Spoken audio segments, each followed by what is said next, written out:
Hey guys, thank you for stopping by. Don't forget to subscribe, like, and share. And I hope you enjoyed this interview. Hello and welcome to the program. This is Moneyline with Nancy. I am Nancy Naji. It's so nice to know that you're joining us today. I am in Geneva, Switzerland, at the headquarters of the World Trade Organization. That's the WTO, where the annual Public Forum is holding.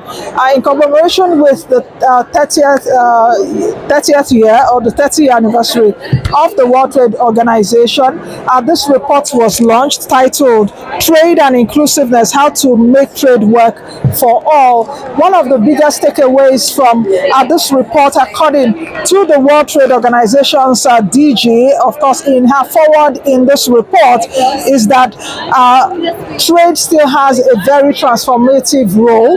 The second takeaway also is that trade still has a role in terms of bringing people out of poverty and taking a look at how the WTO and indeed trade can pick up the economies as well as the people that have been left behind in the past 30 years of globalization.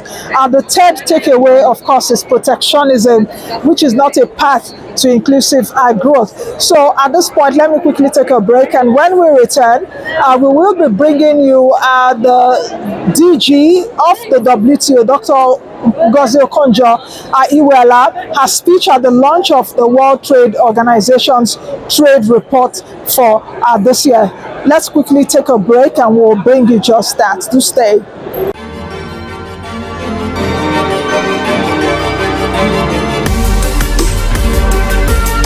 So how will Oando handle the challenges as well as overcome the challenges that NAOC is posing, the impact of that acquisition on the new Oando now? So I mean, I think that one thing is clear. The NAOC JV, which we've done quite some decent analysis on, I mentioned to you that in 2014, NAOC was producing in excess of 100,000 barrels of oil equivalent a day, also being one of the biggest suppliers of gas to the NLNG. Train 7, they're actually one of the biggest suppliers to the currently being constructed Train 7. Now, what has happened is in the last 10 years, that production has dwindled significantly. There are obvious, again, reasons for that.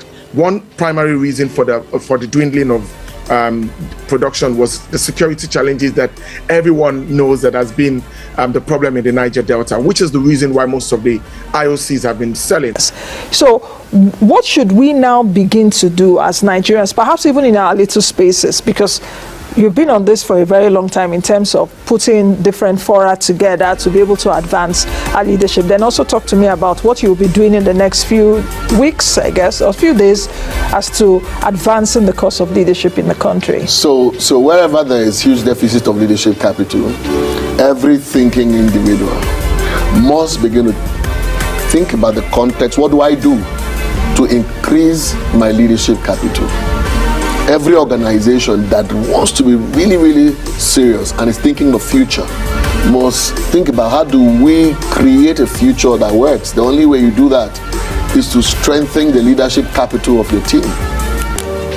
Every institution that takes leadership development seriously will not only continue to generate value, but will generate sustainable value and productivity. The story of NNPC getting out a press release saying it's under financial strain amid the debts owed, amid the profit that was released, 3.2 trillion naira. You're seeing total assets of NNPC in excess of 240 trillion naira. What are your views on this, really? How troublesome is this news? Well, Nancy, I had expected that, and the reason is this. NNPC profitability is different from NNPC liabilities. NNPC has been funding fuel importation in the country from its own resources. And that simply means that the Federation account have to either refund NNPC or allow it to deduct as source. Unfortunately, NNPC is no longer in a position to deduct as source, because all remittances, Federation account remittances, go straight to the central bank. So Without reimbursement, NNPC had to import on credit. It's completely different from its profitability. Profitability had to do with NNPC is a major oil trading company of the country, and NNPC gets a margin on its transaction, on any transaction it's doing for the federation. Like, for instance, if he imports fuel, there is a margin he has to add. If he sells crude on behalf of the federal government, he has a margin. So that's where his profit comes from. The NNPC Limited released a statement yesterday that the petrol market is now deregulated, that market forces are playing. And my question is, when did market forces begin? Well, in a way, and I'm using that, market forces have always been at play. So what has happened is that the prices that we have, or that the prices that we are giving as Nigerians, has been what is regulated, not the overall price. So for example, a year and a half ago, when the president came in, at the current rate of the naira to the dollar, they removed subsidy. That was what they did. Now, the moment the naira fell to the dollar, the price changed. But what the government did not do at the time was communicate that. So, for example, flights from Nigeria to Amsterdam, to Europe, has largely been, for economy, has largely been like between $900 and $1,200 for the past 15 years, as far as I know. But the flight cost in naira has grown from over 200,000 to almost 2 million now. But the actual cost in USD has been the same. So what has been that change? Naira devaluation. Forex, yeah. Yes, exactly. So it's the same thing. Now, when they say market forces, they're talking about the competitive international price for petrol or whatever it is. So that price remains about the same at any point. But the moment the naira fluctuates to the dollar, the moment there's a change, that price also changes.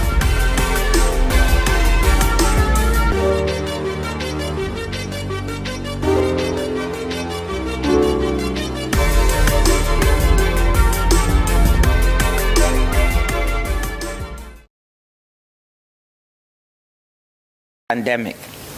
In some rich countries, many people feel left behind by globalization, and their frustration fueled a political backlash against international trade. Not always deserved, I should say. The report sheds light on the obstacles that have prevented individuals, firms, and economies from capitalizing on international trade. These range from high trade costs that constrain countries' access to foreign markets and cheap inputs, to the mobility and information frictions that exist, skill mismatches, and limited access to finance that too often mean people cannot seize new opportunities. A key message from the report is that protectionism is not an effective or cost-effective path to inclusiveness. More and better trade is the path of bringing people and places from the margins to the mainstream of the global economy. But the report also makes clear that trade policy alone is insufficient to achieve this goal. Complementary domestic policies are necessary to make trade and the wider economy in general work for everyone. Welcome back to the program. Let's quickly also take you through the chief economist of the World Trade Organization, who is Mr. Ralph Osa. What he tried to do with this report was to break down this report as well as answer questions from journalists. And let's take a listen to that. Making trade more inclusive is a top priority for WTO members. Their shared objective is to ensure that trade benefits more economies and more people, building, as Ismaila said, on the vision articulated in the preamble of the WTO's founding Marrakesh Agreement. The 30th anniversary of this agreement provides a fitting occasion to review past achievements, assess current trends, and chart the path forward towards making trade work for all. This is precisely what we aim to do with this year's World Trade Report. It's actually the first time I'm also seeing the physical thing. The report draws three main conclusions. First, trade has proven to be a powerful driver of inclusiveness. Trade has proven to be a powerful driver of inclusiveness. Since the establishment of the WTO 30 years ago, per capita incomes in low and middle income economies have nearly tripled, significantly narrowing the income gap with high income economies. Our estimates suggest that up to 1/3 of this convergence can be attributed to reductions in trade costs, facilitated in part by the WTO.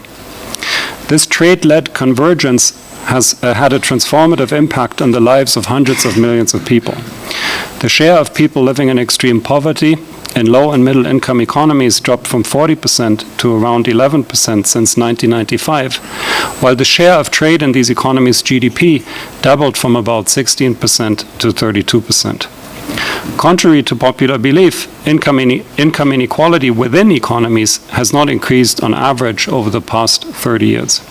In fact, the average Gini index, a common measure of inequality, has slightly declined across a wide range of economies during this period. Furthermore, income inequality shows only a weak correlation with trade openness and is marginally lower in more open economies. Recent evidence also challenges the prevailing notion that import competition in industrialized countries led only to losses, instead revealing significant gains as well. In the US, for example, income declined in some manufacturing regions due to increased trade with China, but regions specializing in agriculture and services saw gains. Now let me turn to the second main conclusion of the report. Too many economies and people are still left behind. Income convergence has been uneven, leaving some economies behind. 1/3 of low and middle income economies, representing 13% of the global population, grew slower than the average high income economy in per capita terms, leading to divergence rather than convergence. These diverging economies are mostly located in Africa, Latin America and the Caribbean, and the Middle East. Although each diverging economy has its unique characteristics, they can generally be grouped into two categories. 3/4 of these economies have trade participation levels below the average for their income group. The remaining quarter, despite having relatively high trade participation, is predominantly specialized in commodity exports. Consequently, the report identifies low trade participation and high commodity dependence as critical trade-related risk factors for economic divergence. High trade costs are a major reason for the low trade participation observed in some diverging economies. The issue partly stems from trade policies, including high compliance costs associated with foreign standards and incomplete implementation of trade facilitation measures. Additionally, domestic factors such as underdeveloped physical infrastructure and inefficient infrastructure services play a significant role in hindering trade. Resource-rich economies often face difficulties diversifying beyond their main export commodity, a challenge commonly referred to as the Dutch disease. This phenomenon occurs when lucrative commodity exports undermine the development of competitive manufacturing, agriculture, or services sectors. Barriers to foreign direct investment, including explicit restrictions and soft factors such as an unfavorable investment climate, further exacerbate this challenge. Just as too many economies are left behind, so are too many people.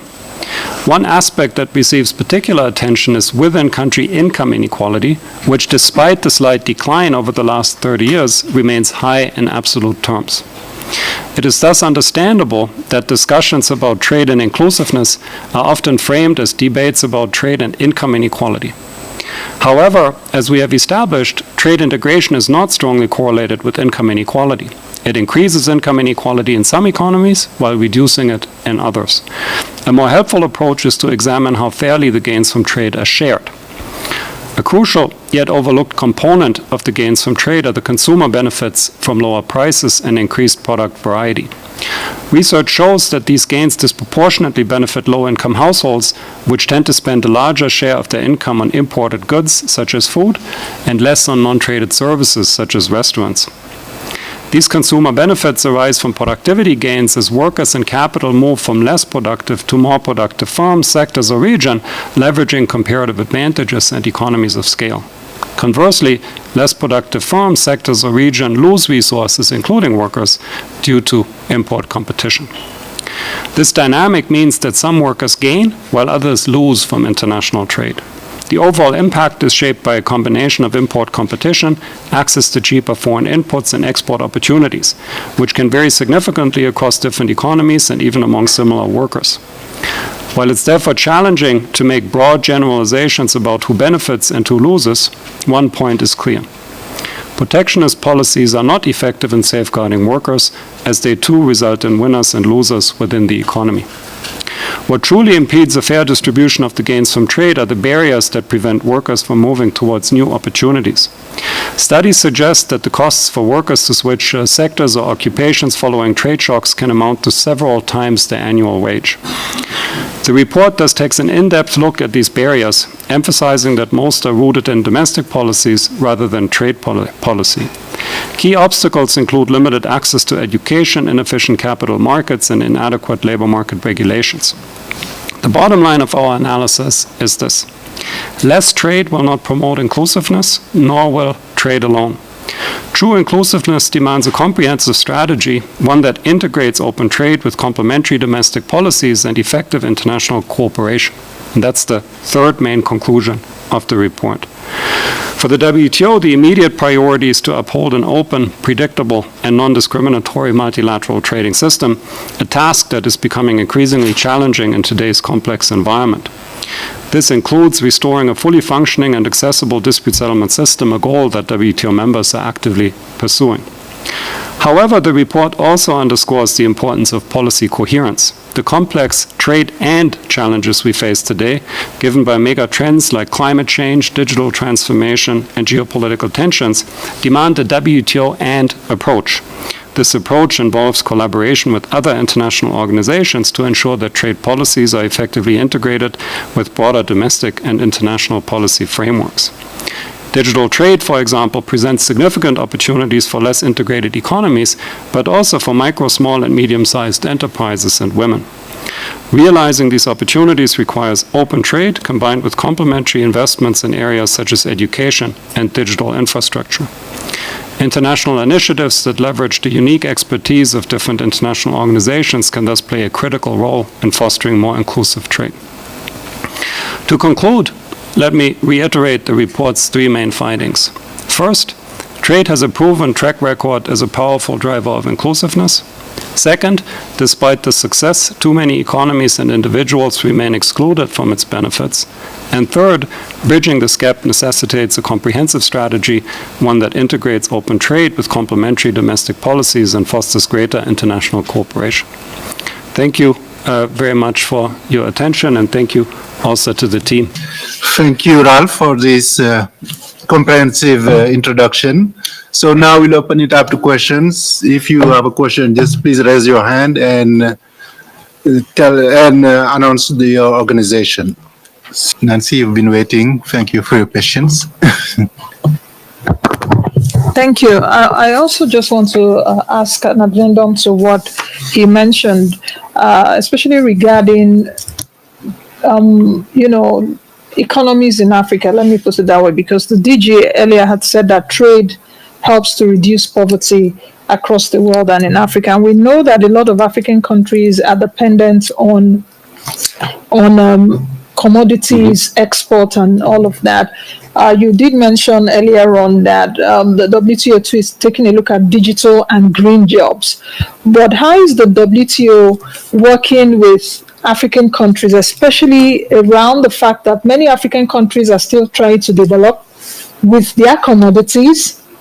And that would, of course, do a lot of carbon emissions and all of that. So how is the WTO trying to work with them in terms of, though the DG had said manufacturing jobs against services, but we also do know that Africa as a continent also needs manufacturing at this time, because you've got to process the commodities that Africa has and all of that. So how do you manage that balance with, of course, digital jobs that you've mentioned? Many parts of Africa do not even have those digital infrastructure. So how's the WTO working with African countries on this?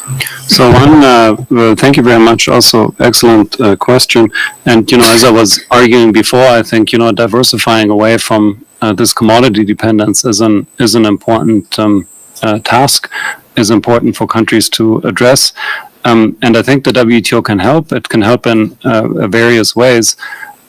So, for example, one issue that we see one factor, I think that's certainly not helping. I'm not arguing it's the main factor, is what we call tariff escalation. So tariffs on final products tend to be higher than tariffs on intermediate products, which in turn tend to be higher than tariffs on raw materials, which makes it harder to move up the value chain because exporting the processed good is relatively more expensive. So this is, for example, something that members could look at. Also, I think if you want to diversify your economy, you need investment. If you need investment, you need a investment climate that facilitates investment. So having something like our investment facilitation for development agreement, I think could help. But you also mentioned a really important point, which is or at least it reminded me of a really important point, which is the necessity to coordinate trade-related environmental policies. Because, of course, if you're kind of a resource-rich economy, if you're also a carbon-intensive economy, some of these trade-related environmental policy measures can also be affecting you significantly. And I think it's really important, exactly because we believe that trade is part of the solution. I think it's really important to find kind of a cooperative solution to these measures. And this is something that, at least in principle, I think the community here can also help with.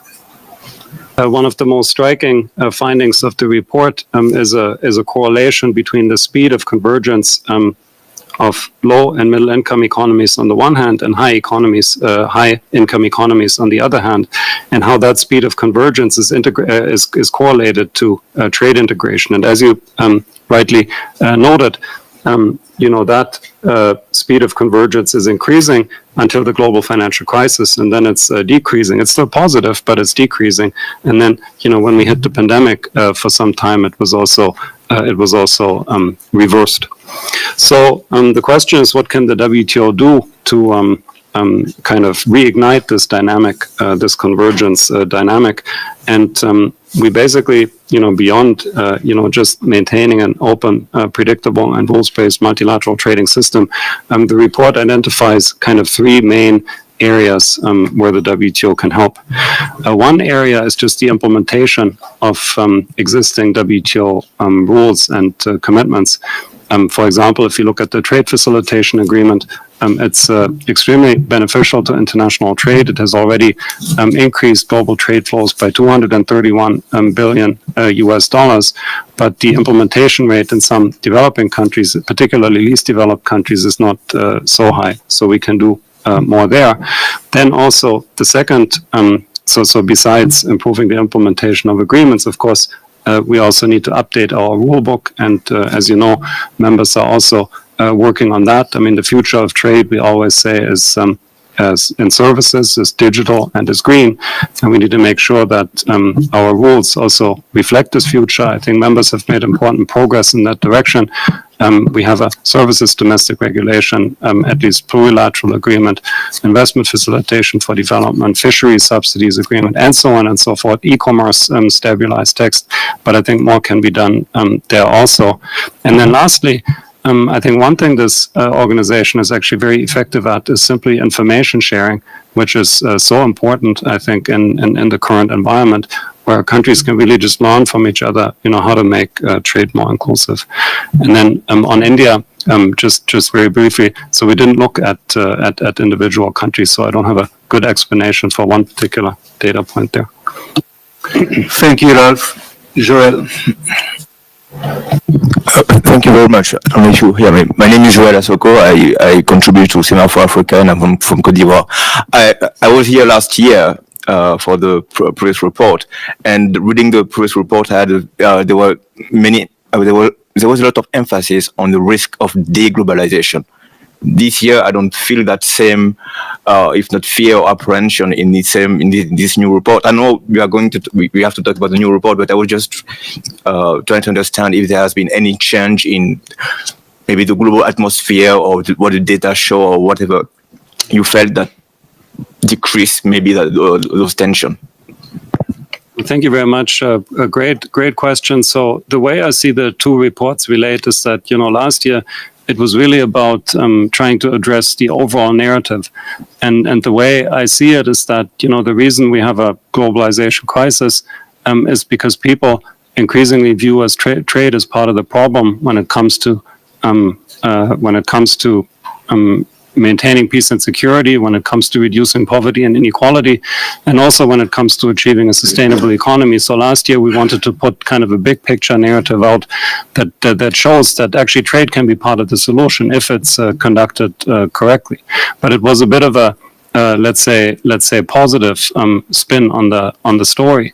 I think this year what we are doing is we're kind of narrowing down on this issue of inclusiveness, and not just showing that trade has been a powerful force for inclusiveness. Yes, we do that too, but we also take a hard look at what hasn't worked and how we can change that. And it's not that we're not seeing any deglobalization in the data, the same as last year. So I would repeat that. But we continue to see signs of fragmentation. So my assessment of the state of the global economy hasn't changed. And the first one is that, if you are part of, if you are a country that so far hasn't benefited sufficiently from international trade, what our analysis suggests is that, there's kind of two broad reasons why this may be the case. One reason is that you're simply not integrated enough in international trade. And the other reason is that you're integrated, but that you're heavily commodity dependent. And in both cases, the key of fixing the issue is to really combine open trade policies with complementary domestic policies. I mean, I really can't stress this enough. It's we're not saying that, just opening trade and just open your trade and everything's going to be fine. You need open trade, but you also need complementary domestic policies. So take trade integration, for example. Yes, it's important to implement the trade facilitation agreement, and yes, it's important to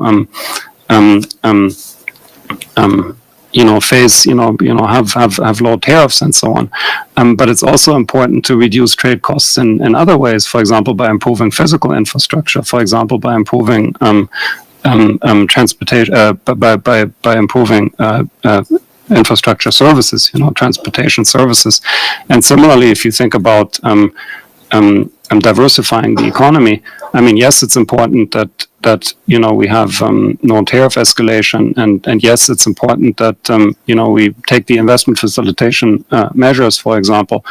But it's also important just to have a good business climate and investment climate where foreign investors want to invest in. So unfortunately, trade is not a silver bullet, but at the same time, I think the report shows that without trade is also going to be very difficult. So it's kind of, let's embrace trade, but let's do more than that would be my general take. So the way I see it is that diversifying supply chains is very important, and is also what's happening now.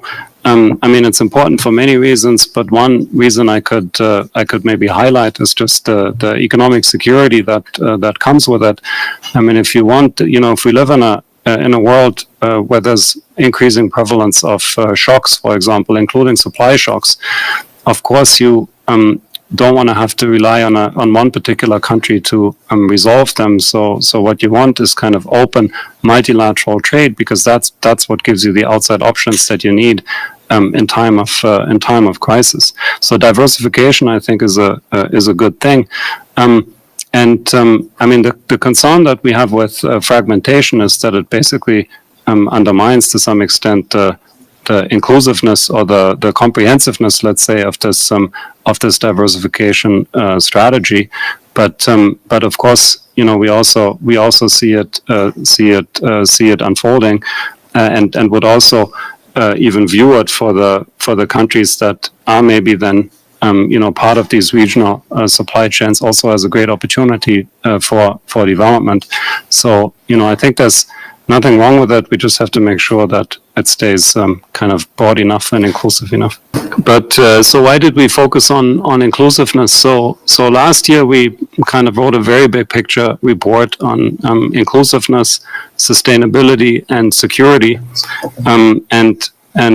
because ultimately, as I explained in one of my previous responses, I think people increasingly see trade as part of the problem when it comes to achieving these three goals, whereas really it can be part of the solution if it is conducted correctly.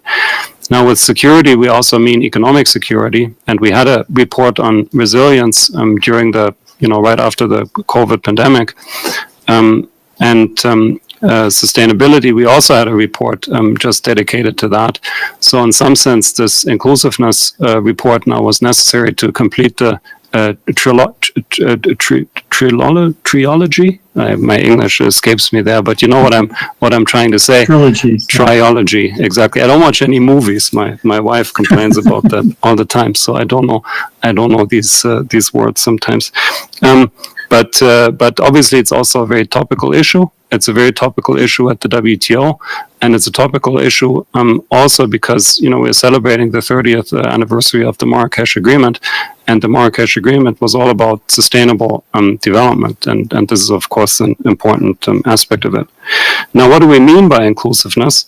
What we mean by inclusiveness, well, first of all, let me maybe clarify. Well, at a broad level, we mean making trade more inclusive means ensuring that it benefits more economies and more people.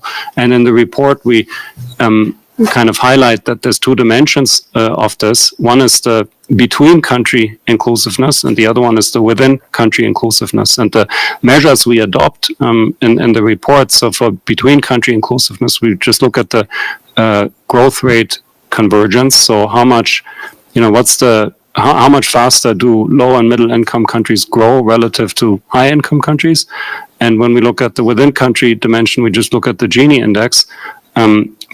But we don't have a simple measure now for how inclusive trade is, because that's of course about how trade affects these metrics. So I also don't want to oversimplify it by all putting it into one metric. But I think no matter what metric you use, you're not going to get around the fact that trade has been a very powerful driver of inclusiveness when it comes to the between country dimension, literally lifting hundreds of millions of people out of poverty. I think that would come out of any way of measuring this. Yes. Thank you very much. I have a question on, I don't know if it's in the report yet, on the kind of rules you consider are more effective in fostering inclusiveness, by which I mean sort of the old style rules that were established 30 years ago, basing multilateral rules enforceable through judicial, effective, the judicial arbitration, sanctionable, etc. It's clear that we have regressed on that front. We have a proliferation of new types of initiatives, a lot of them with softer rules, such as investment facilitation. Even the e-commerce agreement is more, depending on which rules, it's more soft on the soft side and incentivizing side than on the hard rules side. What in the end is more effective? Sort of harder commitments that also open markets, level the playing field, are tough to enforce, or is the softer way more effective? Thank you. I mean, for me, it's not an either or. It's a both, really. I mean, one thing that comes out of the report quite clearly, which I found very interesting, is that commitments also have a growth benefit. So we can show, for example, that members that joined the WTO through an intensive accession process, which requires some, not only trade policy reforms but also domestic reforms, grew significantly faster than other members. So there is value in these commitments, and I think that's a very important point. At the same time, especially on issues of inclusiveness, I mean, as I was arguing, these are not just trade issues that need a trade response, but these are issues that need a broader response. So think about, domestic, like I was saying, for example, if you want to make trade more inclusive or help workers, you also need domestic policies that allow workers to move towards opportunity. And that's not a trade policy issue, that's a domestic policy issue. But, given that we have a large forum of countries here, I think information sharing, for example, could also be extremely helpful. Sharing best practices could be extremely helpful. And then some of these best practices can be embodied in some of these newer type agreements. So for me, it's really both. So one thing that we strongly believe and have also emphasized now in multiple reports is that trade can be part of the solution when it comes to climate change. So most people, when they think of trade, they think of when they think of trade, they think of transport. When they think of transport, they think of transport emissions and kind of come to the conclusion that trade must be bad for the environment. What they don't appreciate is that much of the trade-related emissions are actually production emissions, and there's large variation in production emissions across countries. So trade, to the extent that it allows you to source from a greener origin, can actually be part of the solution. And we have all sorts of work documenting that it can actually be a really important part of the solution. So what this means, though, then if you look at an individual country, or maybe I need to explain a little bit more. So one thing that we looked at, not in this report, but in another work, is we said, well, let's suppose the world economy is moving in a more sustainable direction, guided by some sort of environmental policy, let's say a carbon tax. Then, of course, what this means is that countries are going to specialize not just according to their economic comparative advantage, but also according to their environmental comparative advantage. So what you want to look at as a country that is trying to get ready for this sustainable future is you want to ask yourself, well, what are the relatively low emissions industries that I have, and maybe try to exploit that comparative advantage. And I think in general for remote small island economies and so on, this opportunity for digital trade is extremely important, because of course the kind of type of infrastructure, I mean, you also need infrastructure, and that's very important, but you need very different type of infrastructure, and remoteness, I think, is something that can be compensated a little bit more. In terms of reglobalization, so the way we defined it in our report last year, it's extending trade integration to more economies, towards more people, and towards more issues. And in many ways, it's also capturing what we do on this year's report.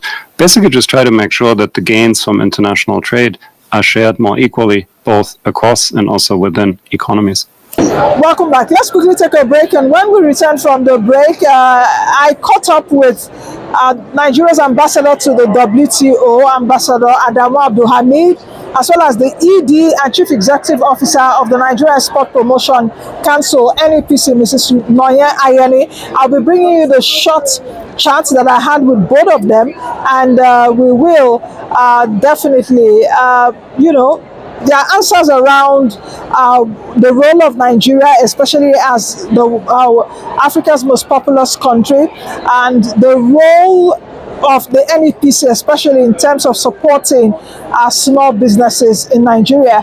And the ambassador also answered questions around the role of Nigeria, especially in world trade now. You know that, of course, like they say, Africa, we do not trade with ourselves. So much to talk about the African Continental Free Trade Area. But let's quickly take a break, and after the break, I'll be bringing you those chats with the ambassador to the WTO, as well as the ED CEO of the NEPC. The WTO Public Forum is an annual forum which the WTO, that is the World Trade Organization, is organizing. And the purpose is to bring so many people together, the academicians, the business communities, the government officials, researchers, and so many. So issues like policy space, on manufacturing, on any other issue that is relevant to Africa. So that is another one. Then the chief executive of Nigeria Export Promotion Council is participating in holistic discussions on on global market access, where countries that have hitches in terms of market acting, so that each and every committees in the WTO will take those issues to their committees for discussion. So that is why it is important for Nigeria to continue to participate in this kind of forum, because there are a lot of things that will come out of it. You know, the future of trade is digital trade. So the center of most of discussions here are going to be on digital trade. So that is why it is important that Nigeria should consider this kind of forum as important and relevant for the development of the country. And if you look at the agenda President of the Federal Republic of Nigeria in terms of economic development, touches in so many aspects that this forum is addressing. So therefore, it's important you look at the vision of the Minister of Federal Minister of Industry, Trade and Investment, Dr. Doris Anete. Her agenda touches on most of these issues that we are discussing. So therefore, the takeaway from this forum will really be very relevant to Nigeria economically, socially, and otherwise. WTO is called World Trade Organization, and the expectation of each member of this organization is to benefit from international trade. Nigeria is a founding member of the World Trade Organization because Nigeria has been member since during the GATT. So when GATT metamorphosed into the WTO, Nigeria has been there. So we have been playing active role consistently in all the negotiations. So coming to the appointment of the Director General, Dr. Ngozi Okonjo-Iweala of the World Trade Organization, being a Nigerian, has added value in terms of image, in terms of intellectualism, in terms of leadership and proactiveness in the World Trade Organization. Where we are lucky is that her leadership has never been, the same with others, because she has brought a lot of changes as a way of reforming the World Trade Organization. So you can see from the forum where everybody came on board and participating very actively and happily. So the success story is, apart from the achievement of having the Nigerian as a DG of the World Trade Organization, I've been the Nigerian ambassador to the World Trade Organization for the last 2-3 years now. Consistently, I have been chairing a very good committees in this organization. In 2022, I was the chair of the Trade Facilitation Committee of the WTO, through which we got a lot of technical assistance to Nigerian officials and the Nigeria as in particular. Then in 2023, I was the chairperson of the Council for Trade in Goods, which is one of the strongest councils in this organization, with about 14 committees. All the key WTO issues are working under that council, with various subcommittees reporting to me, being the chair. So we've done it excellently, and then we have gotten an award for that. Now this year, 2025-2026, I have been appointed as the chairperson of the Trade Policy Review Body. I'm part of the TRICA. TRICA are 3 major appointees that help in pioneering and in facilitating the activities of the entire World Trade Organization. The dispute settlement, then the Chairman General Council, and then I, the chair of the Trade Policy Review. So through this, we have been able to penetrate into all the committees for the interests of Nigeria, and we have been able to influence so many decisions in favor of developing countries, in favor of Africa, and in particular to Nigeria. So this is important for a representation of a country at the level of ambassador, because if you are represented by an ambassador in the organization, of course you will be a chair of a certain committee, which most of the proceedings there you are to preside, and then the benefit of some of these things will go to you and many others. So within the last 2 years, we have been able to secure so many technical assistance for the Nigerian government officials here, some 10 months, some 3 months. Currently, I have an intern with me in the office being funded by the WTO for 10 months. You know, last year we had one for 10 months. All the financial aspect of their participation here for the period we have been paid by the WTO. And through that process, what is the advantage? The advantage is to improve their own capacity, knowledge-wise, in terms of multilateral trading system. And when they finish and they return back to the country, they will contribute immensely toward the Nigeria's active participation in multilateral process. Nigerian Export Promotion Council, like you know, our mandate is to promote the development and diversification of non-oil export. And in developing non-oil export, we need to develop it from the farm gate to market access. And creating market access for our SMEs and MSMEs is very, very critical, because no matter the products that you have, no matter the services, if you don't expose those products to the global market, then it's nothing.